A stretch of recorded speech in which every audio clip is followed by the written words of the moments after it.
Assalamualaikum warahmatullahi wabarakatuh. Selamat berjumpa lagi rekan-rekan mahasiswa sekalian. Hari ini kita berjumpa lagi dalam mata kuliah akuntansi, persekutuan, dan kombinasi bisnis.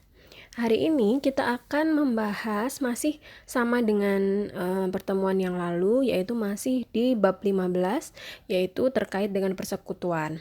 Namun yang kita bahas hari ini adalah terkait dengan bagaimana caranya sekutu dalam persekutuan itu membagi laba atau rugi yang terjadi di dalam persekutuan. Oke. Nah, seperti yang kita tahu sama-sama, apabila sebuah organisasi melakukan sebuah kegiatan usaha, maka tujuannya adalah profit. Karena kita kemarin membahas persekutuan ini adalah profit oriented. Nah, perusahaan atau organisasi yang bersifat profit oriented pasti dalam berkegiatan usaha itu memiliki atau mempunyai tujuan, yaitu untuk memperoleh laba. Nah, jika sebuah organisasi atau di sini persekutuan itu memperoleh laba atau rugi misalnya ya, kan bisa juga terjadi ya jika misalnya beban yang terjadi dalam persekutuan itu lebih banyak dibandingkan dengan pendapatan, maka kan akan terjadi kerugian. Nah, laba atau rugi yang terjadi di dalam sebuah persekutuan atau di sebuah organisasi tadi itu pada akhirnya nanti akan didistribusikan kepada pemilik persekutuan, yaitu di sini yang bernama sekutu. Gitu. Nah, laba atau rugi ini dialokasikan kepada para sekutu pada setiap akhir periode yang bersangkutan sesuai dengan perjanjian persekutuan. Nah, tapi permasalahannya bagaimana jika di dalam perjanjian di awal itu tidak disebutkan bahwa bagaimana cara para sekutu itu memperoleh bagian laba.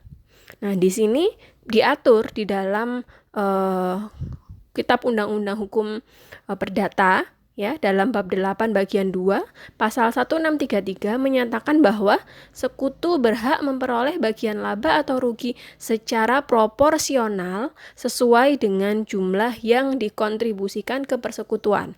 Jadi tidak masalah walaupun misalnya di awal itu tidak ditulis bagaimanakah cara pembagian labanya dan lain sebagainya. Nah, itu nggak masalah karena di dalam undang-undang pun sudah diatur.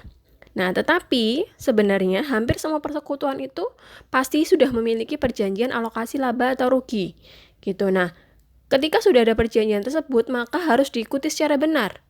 Dan kalau misalnya ada yang tidak jelas di dalam perjanjian tersebut, maka akuntan harus memastikan bahwa semua sekutu setuju atas distribusi laba atau rugi atau setuju atas prosentase yang diberikan, nah, atau setuju dengan metode yang dilakukan. Nah, itu yang harus memastikan adalah pihak akuntan. Nah, seperti yang sudah kita bahas kemarin terkait dengan karakteristik dari persekutuan gitu ya. Salah satunya adalah participation in partnership profit gitu. Artinya adalah laba atau rugi dari persekutuan itu harus dibagi kepada para sekutu secara adil. Nah, kata adil di sini itu bukan hanya maksudnya itu 100%, kemudian misalnya sekutunya 2 maka 50-50 gitu, atau misalnya sekutunya 4 maka 25% gitu ya. Bukan seperti itu gitu. Adil di sini maksudnya adalah pembagian labanya itu disesuaikan dengan kontribusinya baik berupa waktu, modal, dan kemampuan pribadi dalam menghasilkan laba. Seperti yang kita sudah bahas kemarin gitu ya, dalam persekutuan itu ada sekutu yang memang melaksanakan kegiatan operasional dari persekutuan, ada juga sekutu yang cuman apa istilahnya ya, memberikan modal saja gitu. Nah, itu pun pasti juga berbeda kan dari segi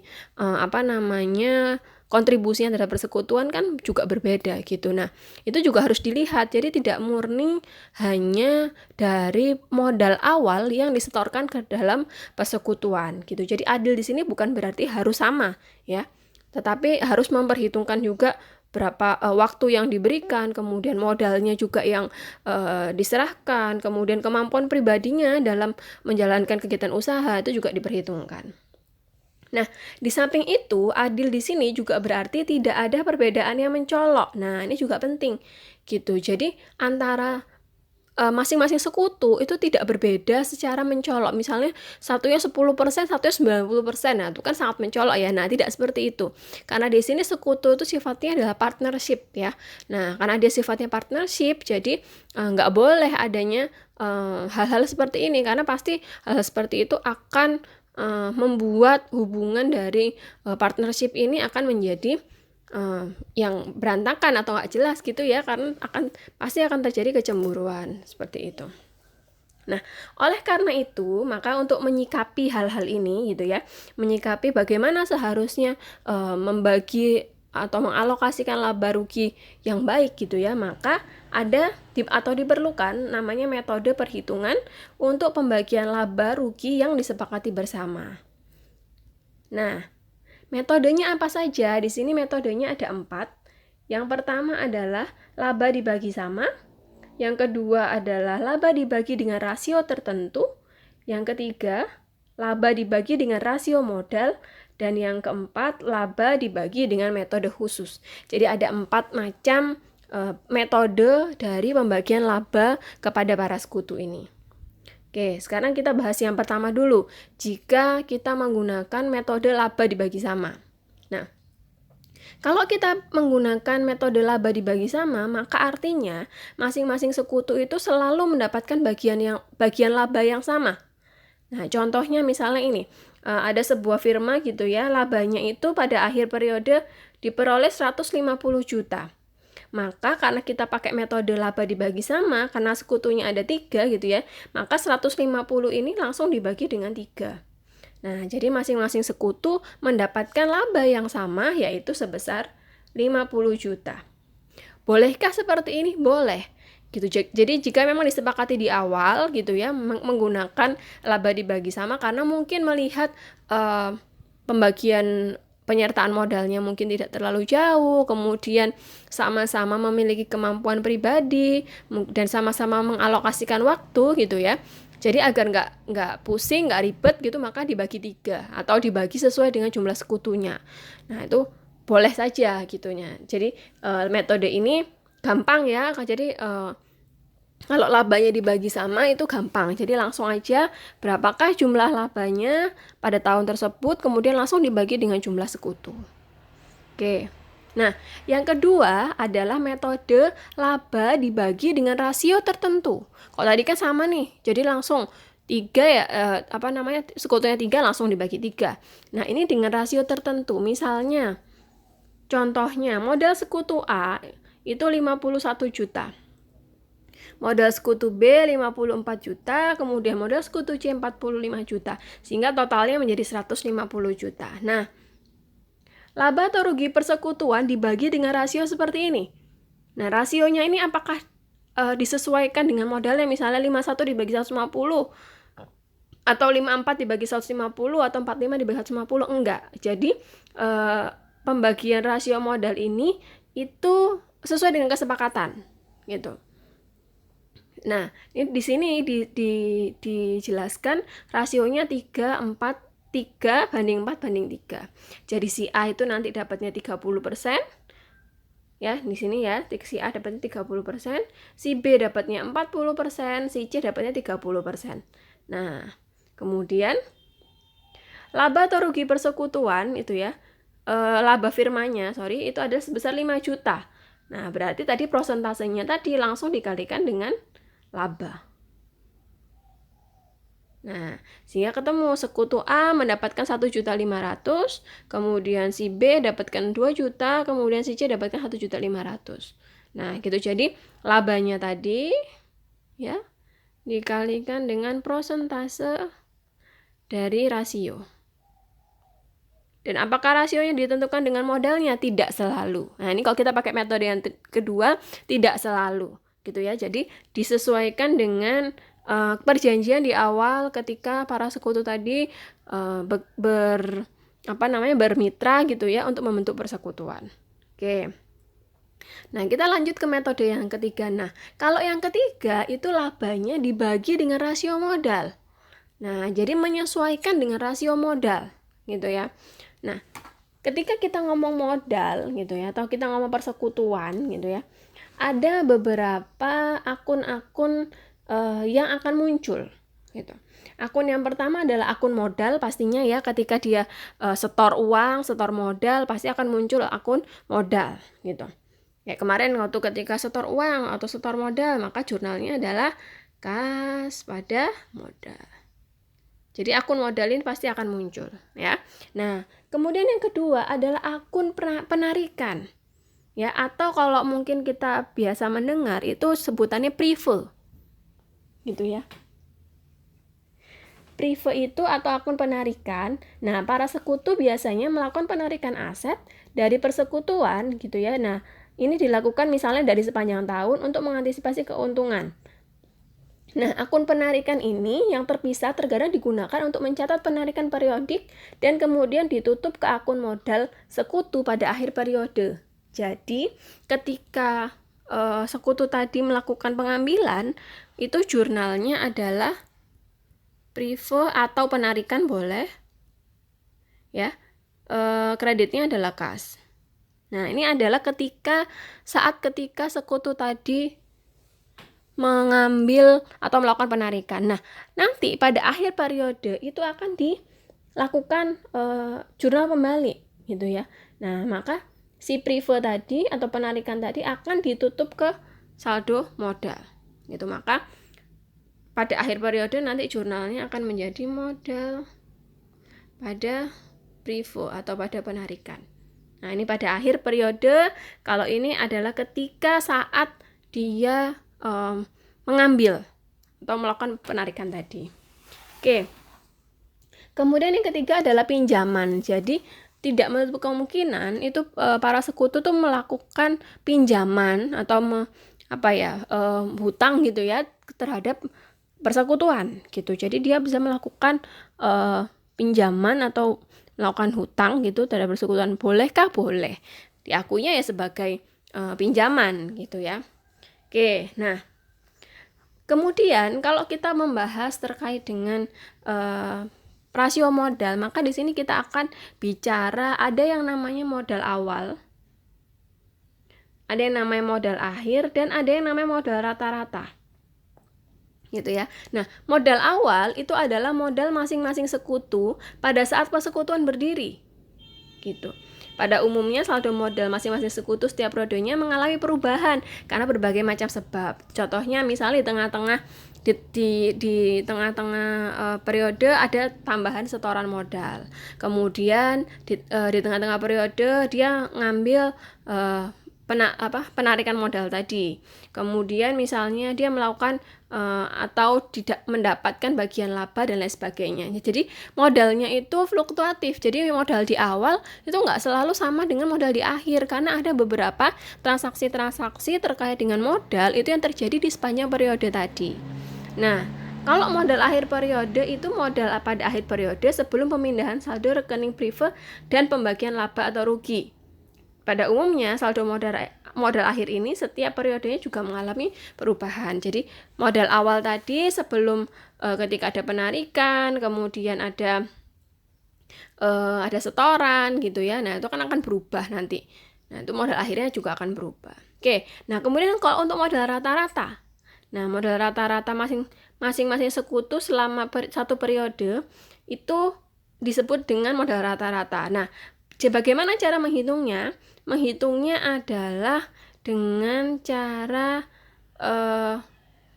kita menjumlahkan berapakah modalnya dikalikan dengan waktu, atau di sini biasanya waktu itu dalam bulan ya, gitu. Karena di sini kan kita menghitungnya dalam 1 tahun gitu. Jadi nanti saya akan berikan contoh bagaimana cara menghitung modal rata-rata. Gitu. Jadi intinya seperti ini dulu secara teori. Oke. Nah, sekarang ini contohnya kalau misalnya ada metode laba tadi dibagi dengan rasio modal. Nah, contohnya adalah seperti ini. Persekutuan AB memperoleh pendapatan 45 juta dan beban 35 juta, sehingga labanya adalah 10 juta. Nah, pada akhir tahun tersebut, Aldi mengelola saldo modal selama 20 juta selama tahun berjalan. Tetapi investasi modal Bayu selama tahun berjalan berubah-ubah sebagai berikut. Jadi yang Aldi ini tetap 20 juta terus nggak berubah dari awal tahun sampai akhir gitu ya. Tapi si Bayu ini berubah-berubah. Kenapa? Karena ada setoran, karena ada penarikan seperti itu. Nah, perubahannya adalah sebagai berikut. Jadi pada tanggal 1 Januari itu dia setor 10 juta. Kemudian 1 Mei dia melakukan penarikan ya.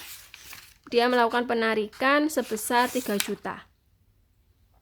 Kemudian pada tanggal 1 September dia menambah atau melakukan investasi tambahan sebesar 500.000. Kemudian pada tanggal 1 November dia melakukan penarikan lagi sebesar 1 juta. Nah, sehingga saldonya kan ini jadi dari 10 juta, kemudian ini karena ada penarikan ya, maka menjadi 7 juta. Ingat ya, ini kenapa kok bisa Bu debit kok tambah berkurang gitu ya. Ingat, ini adalah saldo modal.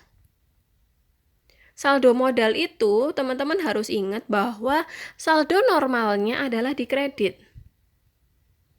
Nah, karena dia saldo normalnya di kredit, jadi kalau misalnya ada debit ya, berarti sifatnya malah mengurangi. Tetapi kalau ada kredit,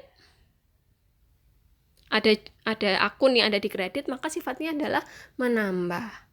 Gitu ya. Jadi teman-teman harus bisa pahami sebuah akun itu saldo normalnya di mana gitu. Karena itu berpengaruh nanti gitu. Jangan sampai ini karena seperti ini teman-teman jadi di sini mikirnya jadi 13 juta, ini kemudian 13 kurangi 500.000 gitu ya. Padahal enggak seperti itu karena ini dia saldo modal gitu. Beda dengan mungkin saldo kas atau saldo piutang gitu ya. Nah, itu beda. Oke. Kemudian ada tambahan modal 500.000 sehingga menjadi tambahan 7.500.000. Kemudian ada penarikan 1 juta sehingga berkurang lagi 6.500.000. Nah, 1 Desember tetap 6.500.000.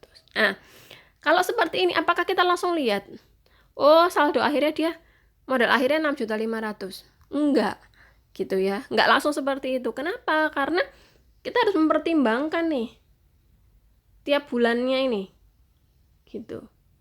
Jadi nggak adil kalau kita langsung bilang bahwa saldo modal akhirnya 6.500.000. Nggak bisa. Karena setiap bulannya itu berpengaruh. Gitu. Dia ada uang selama 7 juta itu berapa bulan. Kemudian dia ada uang 7.500.000 selama berapa bulan. Itu kan juga berpengaruh terhadap arus kas di dalam sebuah persekutuan. Gitu. Nah, makanya kita pakai yang namanya modal atau saldo modal rata-rata tertimbang. Jadi pakai metode saldo modal rata-rata tertimbang. Bagaimana caranya? Oke, caranya adalah seperti ini. Gitu. Jadi kita memperhitungkan jumlah bulannya. Gitu ya. Jadi tadi tanggal 1 Januari kan saldonya 10 juta, ya kan? Nah, sebelum dia mengambil di bulan Mei ya sebanyak 3 juta tadi, saldo 10 juta itu bertahan selama 4 bulan. Ya kan, karena mulai dari Januari, Februari, Maret, April. Loh Bu, Mei-nya kok nggak dihitung? Enggak, karena di sini adalah dia ngambilnya tanggal 1. Kalau dia ngambilnya misalnya tanggal 30 Mei atau akhir bulan Mei, maka dihitung bulan Mei tersebut. Sama kayak kalau waktu dulu kita menghitung terkait dengan depresiasi, teman-teman mungkin masih ingat ya. Jadi kalau dalam depresiasi itu ada cut off-nya, biasanya tanggal 15. Jadi jika dibeli atau dijual sebelum tanggal 15 itu maka bulan tersebut tidak dihitung. Tetapi jika dibeli atau dijual di bawah tanggal 15 maka di bulan itu adalah dihitung. Gitu. Jadi kita menggunakan itu juga kesepakatannya di sini. Oke. Jadi 4 ya. Kemudian maka di sini bulan dikalikan saldo 10 juta dikalikan 4, 40 juta. Nah, kemudian di tanggal 1 Mei kan tadi ada penarikan ya 3 juta sehingga saldonya menjadi 7 juta. Nah, 7 juta ini bertahan berapa bulan sebelum akhirnya ada tambahan 500.000 di bulan September. Maka kita hitung Juni, Juli, Agustus, Mei, Juni, Juli, Agustus. Ya. September nggak dihitung karena dilakukan perubahan saldonya itu di tanggal 1. Oke, berarti hitungannya adalah 4. Sehingga totalnya 28 juta. Oke, kemudian saldo 7.500.000 ini bertahan berapa bulan? Sampai ada penarikan lagi sebesar 1 juta. Maka kita hitung September, Oktober. Ya kan? Maka di sini 2 bulan. Ya, maka 6.500.000 kalikan 2 13 juta. Nah, kemudian Nah, untuk meng-cross check ya, maka jumlah bulan ini harus balik ke 12. Jadi kita hitungannya kan 1 tahun ya, maka di sini jumlah bulannya harus balik 12. Jika di sini belum balik 12 ya berarti maka ada perhitungan bulan yang salah. Gitu. Nah, kemudian kita jumlahkan di sini. Itu ya, 40 ditambah 28 tambah 15 tambah 13 ketemu 96 juta. Nah, baru kemudian kita cari berapakah modal rata-ratanya, yaitu 96 juta dibagi 12. Ketemu 8 juta. Tuh, jadi modal rata-ratanya adalah 8 juta. Oke. Oke, jadi seperti itu cara menghitung modal rata-rata tertimbang. Oke.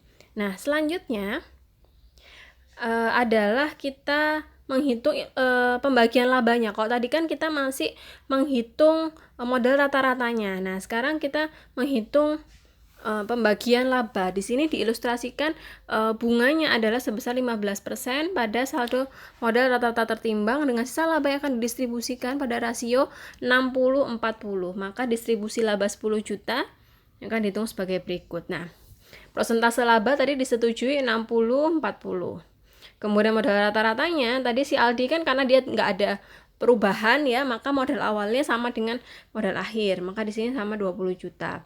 Kemudian Bayu modal rata-ratanya tadi adalah 8 juta, dari 96 juta dibagi 12. Nah, kemudian totalnya adalah 28 juta. Nah, labanya tadi di sini adalah 10 juta. Kemudian bunga pada modal rata-rata adalah 15%. Gitu. Nah, 15%. Kemudian 15% dikalikan 20 juta, yaitu ini mendapatkan 3 juta, kemudian 15% dikalikan 8 juta, yaitu dapat 1.200.000, maka bunganya adalah 4.200.000. Maka sisa labanya ada 5.800.000. Nah, 5.800.000 inilah yang dibagi untuk Aldi dan Bayu sesuai dengan persentase di awal tadi yang sudah disebutkan. Jadi 5.800.000 dikalikan 60%, kemudian 5.800.000 dikalikan 40%. Nah, sehingga si Aldi dapatnya itu 6.480 dari mana? Dari sini ya. Bunga ditambah dengan alokasi modal. Kemudian Bayu 1.200.000 ditambah 2320 ketemu 3520 gitu. Nah, seperti itu. Oke, kemudian laba, metode yang selanjutnya adalah laba dibagi dengan metode khusus. Nah, dalam metode ini, semua faktor yang menentukan besarnya andil masing-masing sekutu di dalam menghasilkan laba atau rugi, perubahan metode pembagian laba ini harus disetujui oleh para sekutu. Jadi laba dibagi dengan memperhitungkan bunga modal. Bunga modal contohnya yang tadi ya. Jadi sebelum dibagi alokasi laba, maka dia memperhitungkan dulu bunga pada modal rata-rata. Nah, besarnya ini itu berbeda, tiap masing-masing sekutu berbeda, itu tergantung dengan kesepakatan. Pertanyaannya kenapa sih kok harus ada bunga gitu ya? Nah, salah satu alasannya adalah persekutuan ini diibaratkan sebagai sarana investasi gitu ya. Nah, seolah-olah ketika para sekutu tadi menaruh uangnya atau menginvestasikan uangnya tadi di dalam persekutuan, itu disamakan dengan ketika dia menginvestasikan uang dengan jumlah yang sama di instrumen investasi lain. Contohnya misalnya deposito atau misalnya obligasi atau saham gitu ya. Nah, jadi harus sama gitu. Para sekutu ini mempertimbangkan hal seperti itu. Jadi kalau misalnya aku naruh uang di sini ya seharusnya juga memberikan return juga atau memberikan imbal hasil atau di sini disebut dengan bunga gitu ya. Sama dengan ketika saya menginvestasikan uang saya di instrumen investasi lain gitu. Nah, makanya di sini kenapa kok muncul yang namanya bunga? Dan bunganya itu dikenakannya pada modal rata-rata. Nah, nilainya ini itu nggak pasti 15% ya, jadi bisa 10%, bisa 5%, ya itu tergantung dengan perjanjian para sekutu. Oke, kemudian laba dibagi dengan perhitungan gaji atau bonus. Nah, seperti yang sudah saya sebutkan tadi di awal, jadi ada sekutu itu yang dia memang mendedikasikan dirinya untuk kebutuhan untuk menjalankan kegiatan operasional dari persekutuan. Nah, karena dia mendedikasikan dirinya, otomatis kan ada waktu, ada tenaga ya yang terbuang. Nah, pasti dia harus punya hak dong untuk menerima imbalan, yaitu berupa gaji. gitu. Nah, bonus juga bisa diberikan jika misalnya dia memenuhi target atau misalnya dia bisa melaksanakan tugas atau dia bisa mengurangi pengeluaran dan lain sebagainya. Intinya pokoknya ada achievement yang dia bisa raih gitu ya, sehingga diberikanlah bonus gitu. Nah, kemudian yang ketiga, laba dibagi dengan memperhitungkan bunga modal, gaji, dan bonus. Kalau yang tadi, contoh yang ini tadi dia memperhitungkan bunga aja. Ya, jadi untuk yang pertama ini contohnya seperti yang tadi. Nah, kedua itu laba dibagi dengan memperhitungkan gaji dan bonus. Yang ketiga memperhitungkan bunga modal, gaji, atau bonus. Oke, langsung kita bahas yang memperhitungkan gaji dan atau bonus saja, gitu ya. Nah, dalam metode ini laba yang dikurangi gaji atau bonus terlebih dahulu, baru kemudian sisanya dibagi menurut laba dibagi rata, gitu ya, atau menurut dengan rasio. Sehingga kalau misalnya sisanya positif atau misalnya masih ada sisa ya, maka bisa dibagi menghasilkan laba. Tapi kalau misalnya negatif gitu ya, misalnya setelah dikurangi gaji itu hasilnya misalnya negatif, ya berarti menjadi kerugian gitu ya. Menjadi kerugian walaupun sebenarnya secara realnya itu laba gitu ya, tapi kan di sini metodenya kita harus ngurangin gaji dulu gitu. Jadi contohnya misalnya seperti ini. Jadi kalau ini tadi kan dikurangi bunga modal dulu kan, baru nanti sisanya si 5.800.000 ini baru dibagi. Kalau tadi dikurangi dengan gaji, maka di sini tuh dikurangi gaji dulu. Gitu, atau bonus tadi.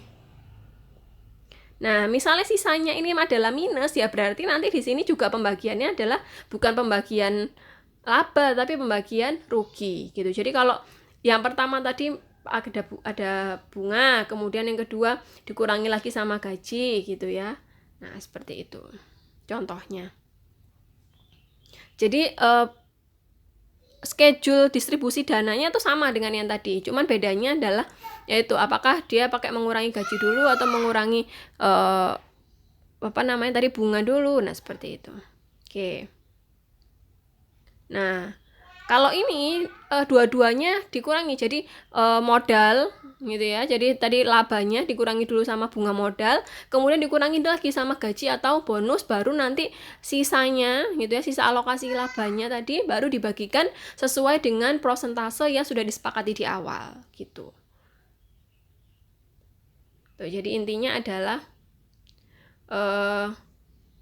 semua schedule-nya tuh sama seperti ini. Jadi modalnya berapa, labanya berapa, kemudian elemen yang ada di sini itu bisa berubah-ubah.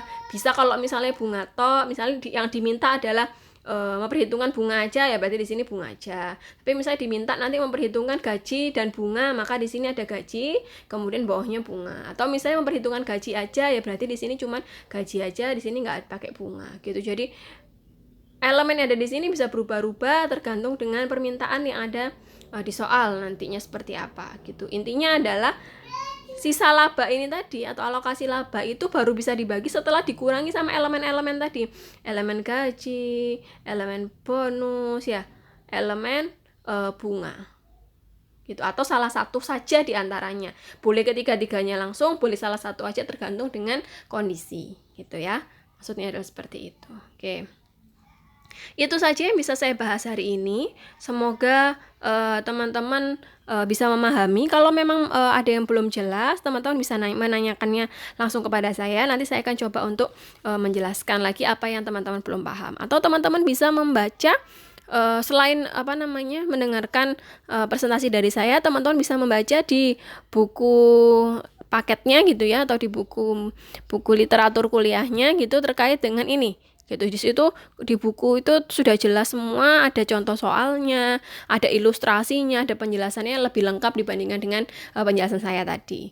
Oke, terima kasih atas perhatiannya. Semoga apa yang saya berikan pada hari ini bisa membantu teman-teman dalam memahami. Terima kasih. Wassalamualaikum warahmatullahi wabarakatuh.